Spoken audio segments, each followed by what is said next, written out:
છોટા ઉદેપુર તાલુકાના રાઠ વિસ્તારના હાંસડા ગામે નિર્માણાધીન પ્રાથમિક શાળાની કામગીરીમાં અનિયમિતતા અને નબળી ગુણવત્તાના બાંધકામના આમ આદમી પાર્ટી દ્વારા કરવામાં આવ્યા આક્ષેપ। નમસ્કાર, સહજ ન્યૂઝ સાથે હું છું ગોપાલ ભેસાણીયા। પાવી જેતપુરથી અમારા પ્રતિનિધિ શિલ્પા શાહ પાસેથી મળતી માહિતી મુજબ આજે આમ આદમી પાર્ટી છોટા ઉદેપુર વિધાનસભાના પ્રભારી વિનુ રાઠવા દ્વારા સ્થળ મુલાકાત લેવામાં આવી હતી।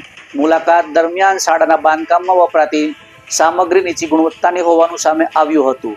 ઈંટોની મજબૂતી ન હોવી, ધાબામાં વપરાતા સળિયા નિર્માણાધીન ધોરણ મુજબ ન હોવા, સળિયા એકબીજાથી અતિશય અંતરે મૂકવામાં આવ્યા હોવા તેમજ બીમ માટે જરૂરી કોલમના સળિયાની રીંગો ન મૂકવી ને પ્લેટો મૂકી દેવામાં આવી હોવાના આક્ષેપો કરવામાં આવ્યા હતા। આવા બાંધકામથી ભવિષ્યમાં શાળામાં અભ્યાસ કરતા બાળકોની સુરક્ષા જોખમમાં મુકાઈ શકે છે તેવી ચિંતા પણ વ્યક્ત કરવામાં આવી હતી। શાળાની કામગીરીને લઈને સ્થાનિકોમાં ભારે રોષ જોવા મળી રહ્યો છે। વિનુ રાઠવાએ સમગ્ર બાબતને વિડીયો માધ્યમથી ઉજાગર કરી સ્થળ પર જ સંબંધિત કોન્ટ્રાક્ટર, પેટા કોન્ટ્રાક્ટર, જવાબદાર એન્જિનિયરોને બોલાવી તાત્કાલિક કામ અટકાવવાની સૂચના આપી હતી। આ ખરાબ કામગીરી બદલ કોન્ટ્રાક્ટરને આડે હાથ લીધા હતા।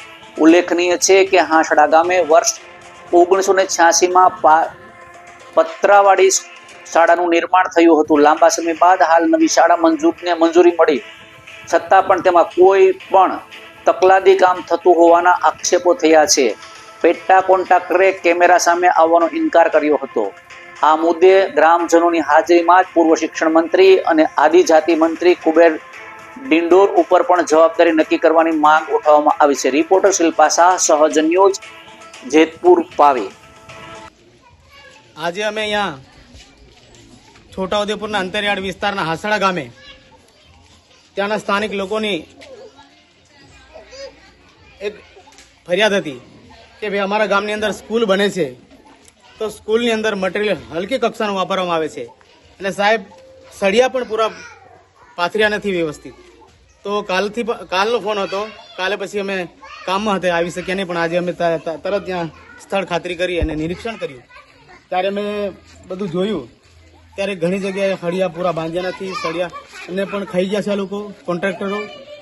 અને અહીંયા જે હલકી ગુણવત્તાવાળું મટીરિયલનો ઉપયોગ કર્યો છે, આ સિમેન્ટની ઈંટો છે, ઈંટો પણ એવી છે કે ભરભર આમ પકડે તો હાથમાંથી પછી ભરભર થઈ જાય છે, એટલું બધું હલકી કક્ષાનું મટીરિયલ વાપરવામાં આવ્યું છે।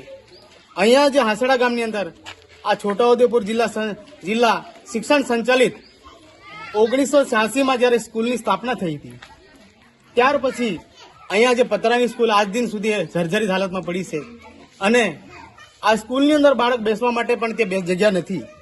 તો આવા સંજોગોની અંદર અહીંયા જ્યારે સ્થાનિક લોકોની માંગ હોતી હોય કે આ વિસ્તારના બાળકોનું ભવિષ્ય સુધરે, અહીંયા સારું શિક્ષણ મળે, એના માટે લોકોની માંગ હોતી હોય છે ત્યારે અહીંયા ઓરડો બનાવવામાં આવ્યો છે। જિલ્લા શિક્ષણ સમિતિ સંચાલિત દ્વારા જ્યારે ઓરડા બનાવવામાં આવ્યો છે એ ઓરડાની અંદર અહીંયા પાણી પણ નથી સાટ્યું। અમે પૂછ્યું પેલા આપણે જે મિસ્ત્રી છે, હું તો કામ કરું છું, હું મિસ્ત્રી છું, મને આ કામ એટલું કરું છું, પણ કોન્ટ્રાક્ટ કોણ છે કે ફલાણા ભાઈ છે, એન્જિનિયર કોણ છે તો ફલાણા ભાઈ છે, અહીં કોઈ છે નહીં। અમે ફોન કરીને આવ્યા, એમને પણ મેં કીધું એમને બોલાવી લો, અમે એમની સાથે વાતચીત કરીએ, એમની પાસે એસ્ટિમેટ પ્લાન માંગીએ, પણ મિસ્ત્રી બિચારા એકલા આવ્યા, એને કંઈ ખબર પડતી નથી, કોઈ કાગળ પણ નથી અમારી પાસે।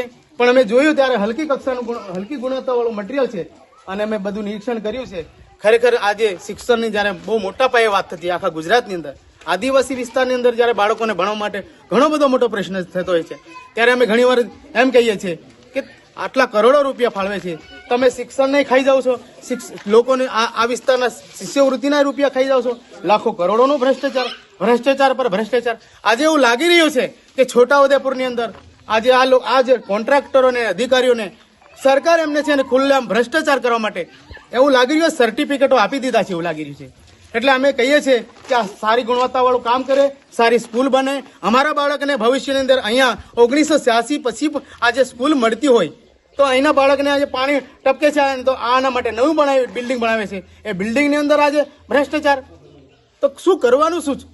આજે શિક્ષણની વાત હોતી હોય છે, મોટી મોટી વાતો કરે સરકાર, વિશ્વગુરુની વાતો હોતી હોય છે, આજે અંતરિયા આદિવાસી વિસ્તારના બાળકો માટે આ ઢાબુ પડી જાય, કાલે હળિયા નાખે તો અહીંના વિસ્તારના જે બાળકો અહીંયા ગામના છે એ કાલે દબાઈ જાય, મરી જાય. એના માટે તમે બનાવો છો કે શિક્ષણ સારું મળે, એના માટે તમે બનાવો છો.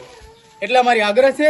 અહીંના ગામ લોકોની માંગ હતી, અમને બોલાવ્યા અને મેં કીધું એટલે મેં તપાસ લીધી. અહીંયા શિક્ષણ સમિતિના જે ચેરમેન છે એમને અમે કહેવા માંગીએ છીએ તમારું આવું શિક્ષણ આજે કુંવરભાઈ ડિંડોર મોટી મોટી વાતો કરે, મંત્રીઓ આવે છે, અમે શિક્ષણની વાતો કરે છે. આજે શિક્ષણમાં ભ્રષ્ટાચાર પર ભ્રષ્ટાચાર થાય છે. આજે અહીંના શિક્ષણ અધિકારીને અમે કહીએ છીએ તમે પોતે જાતે નિરીક્ષણ લીધું છે, તમે સ્થળ ખાતરી કરી છે, તમારો એન્જિનિયર ક્યાં છે, તમારો કોન્ટ્રાક્ટ ક્યાં છે, તમે કોઈ દિવસ જોવા આવ્યા છે શિક્ષણ અધિકારી? અહીંયા તપાસ કરે શિક્ષણ અધિકારી જાતે આવીને તો જ આ સ્કૂલ ચાલુ થશે. બાકી આ કામ અત્યારે બંધ કરવામાં આવશે. અને અમારી માંગ છે સારી સ્કૂલ બને, કાં તો આખું ઢાબુ તોડીને નવેસરથી પાછું બિલ્ડિંગ બનાવે. આ અમે નહીં ચલવી લઈએ. એટલા માટે બધા સમગ્ર લોકોની પણ માંગ છે. અમારી માંગ છે સરકાર પાસે કે આનું સારી રીતે કામ થાય અને અમારા વિસ્તારના બાળકોનું ભવિષ્ય સુધરે. હાજી નમસ્કાર. ઈસુભાઈ બોલો. ઈસુભાઈ, આ જે સ્કૂલનું જે કામ ચાલે છે હાસડામાં કયા વિભાગમાંથી છે?